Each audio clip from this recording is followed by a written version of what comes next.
So wow, I hit 100,000 subscribers today.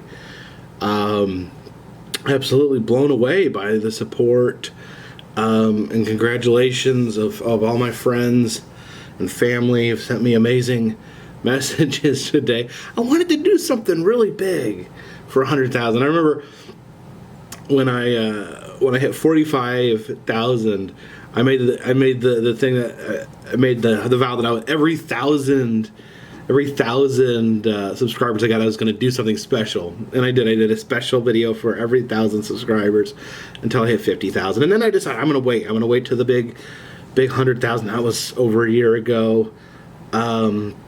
It's been my goal for a long time. 100,000. I don't know. It's somewhat abstract, but it's in some ways it's like a solidification. It's just, I don't know. They're gonna, hopefully I'll be sent a silver play button, and somehow legitimizes what I've been doing for the past several years. Like I said, I wanted to put together a big special celebration, but my numbers actually kind of picked up recently, and I hit 100,000 way before I thought I would. I do have something special set up for my Patreon supporters. That I'll make that announcement as soon as I can. But like I said, it's kind of snuck up on me a little bit, so stay tuned for that. There will be a special commemorative something. So wow, where do I just it makes me there was a time when this goal seemed really just unaccomplishable. From the year I started my YouTube channel, and a year later I had 500 subscribers. I was happy with that. Then the year after that, I went from 500 to 10,000, and that was really encouraging. And then I think the next year it was 10,000 to 50,000, I think. So those jumps they made me feel good, made me feel like, keep plugging along, keep doing this. There's maybe there's some sort of end game. I never really thought that I would be able to do this professionally until I started doing it full time. I know I've talked about kind of the route that brought me here before, but I've got a lot of new subscribers now. So let me just kind of roll things back and just try to talk about what is the Carpetbagger? What is the Carpetbagger YouTube channel? I would say that the concept or the genesis dates way back to probably around the year 2000, 18 years ago. I was a young adult. I turned 20 years old in 2000. I bought a cheap film camera at Walmart just to be able to take pictures, and every once in a while I'd take picture of something that wasn't like a person or someone I knew. I'd take a picture of an interesting sign or an old rundown house, something I just thought was interesting. My mom picked up on my interest in photography, and she bought me a really good film camera, a heavy-duty, old-school film camera. And me and my wife actually took to taking photos together. When I first met her, we didn't have a lot of money. So that's kind of what we did for entertainment. We get the camera out, we drive down back roads, we take pictures of things that we found interesting, usually old rundown stuff, or just that's what we did. Just hit the back roads, just pick a road we hadn't gone down, and and drive down that.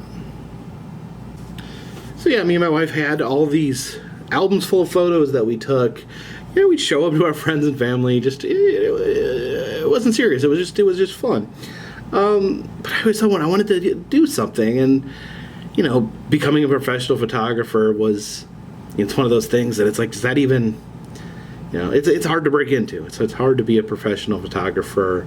But I didn't want to keep my candle. I didn't want to hide my candle. I wanted to let my light shine at least a little bit. I started uploading my pictures to a website called Flickr, which I just found out is being absorbed by another website, but apparently they'll keep my pictures up there. Uploaded pictures to Flickr for years. It was a good community, good supportive, nice people. And as I was taking pictures, I really developed my love of roadside attractions. Became fascinated with things like the sideshow or wax museums, mainly because they were just fun places to take pictures. But as I delved into the history, I started to just get a genuine love for these places. So I would travel and take photos and put them up on Flickr. And Flickr, you don't make money on Flickr. Flickr is not monetized. I did it because I loved it. I did it because it was fun, and you chat with other people who are interested in the same kind of photography, the same kind of subject matter. I'm still friends with some of those people to this day.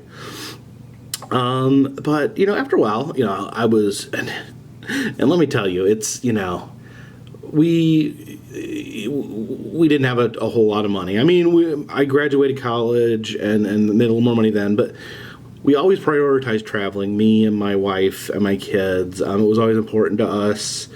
We had the tiny little TV that everyone made fun of us for. I would wear, thrift shop clothes to work because I wanted my money to go towards traveling because that's what I loved. And then we would travel. We'd go to Florida. I'm in Florida right now. We would travel to Florida. We came to love Disney. And just continue this. I gotta see all these roadside attractions. I want to see them. There's some things I never thought I'd see, and I just kept documenting them. At some point, though, I felt like the pictures just weren't quite what I wanted to be showing. They say a picture's worth 1,000 words, but I don't know. I wanted to tell more of a story. So that's when I developed a photo blog. The idea was that I could use the pictures, but then write, and use my writings as well to kind of tell a story about places I love and things I love and subjects I love, and then integrate the pictures into that. And when I was on Flickr, I just used my real name because I didn't think I would ever go anywhere. So, but when I started my blog, I wanted to give it its own name and make it its own thing, and I chose the name The Carpetbagger. And I get that question a lot. What does it mean? The carpetbagger is an insult. It is during the Civil War, Northerners came down from the North to take advantage of Reconstruction. So it was an insult. So you called someone from the North a carpetbagger. And because I was from the North, because I lived in the South, and because I was fascinated with Southern culture, because a lot of my photos and subject matter had to do with my experiences in the South. I felt like I viewed the South in a different way because I wasn't from here, but I loved it so much. It was still so foreign to me, but I was still fascinated by it. So that's kind of why I went with the name The Carpetbagger. And it wasn't like I was naming myself The Carpetbagger. The Carpetbagger was the name of the blog. At some point, it turned into what I call myself. But that's the genesis of the Carpetbagger name. And I had thought about using video. Sometimes I'd use video clips just to show things moving, instead of a still photo. But I really wasn't comfortable being on camera. I didn't like the idea of being on camera. And a lot of that was just insecurity about, public speaking. being nervous to speak on camera, being nervous to hear my own voice, and I felt like my physical looks were not really, I don't know, on par with what you might see other internet videos. I toyed with it. I tried some different things. If you want to go way back to the beginning, you can see there's a few weird videos where I tried different formats and not showing my face. And if you watch the first video, the first like on-site video is I went to the last shot of the Civil War marker, and I'm so nervous and I'm so awkward. Really what kind of helped me develop my style on YouTube was my friend Adam the Woo. I watched his videos. I really liked his unedited style, the from the unedited vlogs where he, you know, just this manic energy. It was a lot of fun, and I like to think I didn't rip him off. And he's told me that he does not feel I've ripped him off, but kind of use that as the skeleton or framework to kind of form my own videos. And for a while, I went back and forth between the blog and the videos. People liked the videos better, and so eventually I stopped making new blog posts and focused all my energy on the videos. And this went on, like I said, I think it went on, what are we on, our year 4 now? So I was, chugging along, and I started making a little bit of money from the video, from the ads, and I used this, I just turned it around, and you could use that to travel. So I could take that money, put it towards a quick trip, put it towards gas, put it towards food. Didn't stay in hotels then because I couldn't afford it. And I'd be able to film more and turn it around. So it was almost like a fulfilling whatever. I could make enough money to keep traveling, and it was fun because I love traveling. So it was kind of like I can pay for my own trips. And then people are always like, how do you find time to travel? I had a job when I worked with Child Protective Services where I worked evenings. I worked as the on-call social worker, meaning if there was emergencies at night, it was my responsibility, or if there's something that needed to be done at night, it was my responsibility. I was the only social worker working in the county for child abuse and child neglect at night. And this allowed me, I worked 7 days on, and then the other lady, well, not a lady, but the lady, or a lady, sorry, it's been quite a trip, I'm a little tired. So then the other person would take over for 7 days, and I would have that 7 days off. So I would frame where I'd go on a small trip or travel around real quick during that period of time and get my videos in. And that was a good arrangement. I was able to do my YouTube, and then I was able to work and do my YouTube at the same time. But that would not last forever. I'm trying to think when my work first became aware of my YouTube. I never tried to hide it because I knew that most of the people I worked with knew about my YouTube channel. I advertised it on my personal Facebook. And then it became an issue of, oh, wait a minute, you're getting money for this. You're getting the ad revenue. You have Patreon. You need approval. So I said, well, can I have approval? And I said, sure. So they gave me the approval. I thought that was that. And then, things got a little weird because, and I'll never understand the anger that some people on the internet have because I make goofy travel videos. I don't make political videos. I don't make videos about people's religion. I don't make, about people's religion, but I don't judge people's religion. I may have touch on some religious content. I don't, my content is not controversial. And if you look at YouTube, it's some of the tamest stuff you'll find out there. But some people really developed a strong dislike for me for whatever reason. And they tried to harass me. They sent letters to my work, to my boss, blah, blah, blah. I'm not even 100% clear what their issue was. My boss came to me, told me they were getting these letters. I asked them, is anything in these letters true? And they're like, no. And I said, have you seen anything that I've done to, compromise my job here? No. But that didn't last long because eventually they just got sick of being harassed. I guess once you reach a certain amount of subscribers, people are just going to take it too far. And I got continued harassment at work, and I was told I either had to stop doing YouTube or quit my job. And it was the scariest day of my life. Deep down inside, I don't know. I don't know if I could have lived with myself if I got rid of my YouTube. I'd worked so hard. I was so proud of what I created and what I built that the thought of it just being waved away with the wave of a hand was really, really upsetting. At the same time, I didn't know how I would support myself without my job. I just purchased a home. I had a mortgage.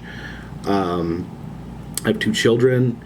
I have a wife. I have a 93-year-old grandfather-in-law that lives with us that we help take care of. I called my wife and I told her, what was going on, and she, told me that I had to do what I felt was right. And I quit my job that day, put in a 2 weeks notice. I wanted to do things the right way. And I didn't necessarily think I could do it, that I could do it full time, but I thought it was worth a try. I thought it was worth taking a crack. Me and my wife agreed, 3 months. We're going to try it 3 months. I'm going to bear down, try to make this channel epic, try to put as much as I can into it, and see if I can get enough interest where I can do it full time. And I made a video explaining the situation. I posted that, and I went to bed. I woke up the next morning, and my jaw hit the floor because there was so much support. I was absolutely taken aback. You, my viewers, my subscribers, showed that they appreciated me, that they had my back, that when I was down, they were there for me, and I was able to turn things around and do this and make this a reality. It's still with the YouTube, the money is day by day. You always got to be creating new content. Things are always changing. You hear scary things, but I'm making it work for now. And being able to do what I love it still hasn't even sunken in all the way. That this is what I do. This is who I am, and this is what I've been able to create. When I was a young child, I was really shy. I would go into a store, I go to buy something, and I get so nervous because I didn't want to talk to the person at the counter because I was afraid to talk to strangers, talk to people in public. Sometimes I go put what I wanted back and leave the store because I was too shy, and that even kind of leaked into my adulthood. I was kind of a loner, kind of didn't like to talk to people I didn't know, and the thought of being an entertainer, that I am an entertainer, is crazy. And like I just explained, I didn't sit down one day and say, I'm going to make a YouTube channel, I'm going to call it The Carpetbagger, I'm going to make it about these things. It was an evolution. It was a hobby that just grew and grew into something more, something I couldn't contain. And somewhere along the way, I gained my confidence. Like I said, go back, look at my first video. I'm freaking nervous as heck. Oh, so yeah, I've been getting text messages, emails all day, people congratulating me on hitting 100,000. Yeah, I want to keep this going. I want to keep it going. This is really exciting. Like I said, I get Adam the Woo has helped me so much. He's been so generous in every way in how he's helped me with this channel. I almost want to say thank you to the trolls that called my work, to my boss that forced me to make a decision, because if it wasn't for that kick in the pants, I'm probably still be at my job, and who knows, where this would be. Who knows if this channel would be fading away or not if I hadn't have taken that jump. I want to thank Jeff Block for making the intros. I feel like it really gave the new intros. I feel like it's really given a fresh shine to the Carpetbagger. I want to thank the people that are very generous in Patreon and Super Chat. It really helps keep me alive. The surge I got on Patreon after I made my announcement was really the rocket fuel that allowed this channel to stay on course. So many people I want to say thank you to that I'm afraid that I will leave someone out. So I want to be thankful for everyone that supported me. I'm so thankful for all the amazing people I've met. If you go back through my video, all the cool, amazing, unique people I've had the honor of meeting and interacting with because of this channel. I think the biggest thank you of them all goes to my wife, Christy. We've been married 16 years. 16 years. When I was working and doing YouTube at the same time, I worked nights. So sometimes I would, sometimes it would be I work nights for 2 weeks, so I didn't see her much or my daughter much, and then I'd take another week traveling. So I'd have 1 week that I could spend with my family, and it was not easy all the time being gone. It's still not easy all the time being gone, but she has been supportive.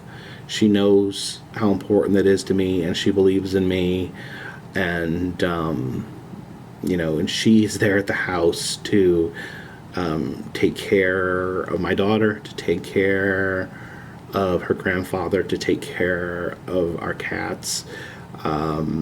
She's the rock that allows the Carpetbagger to continue on.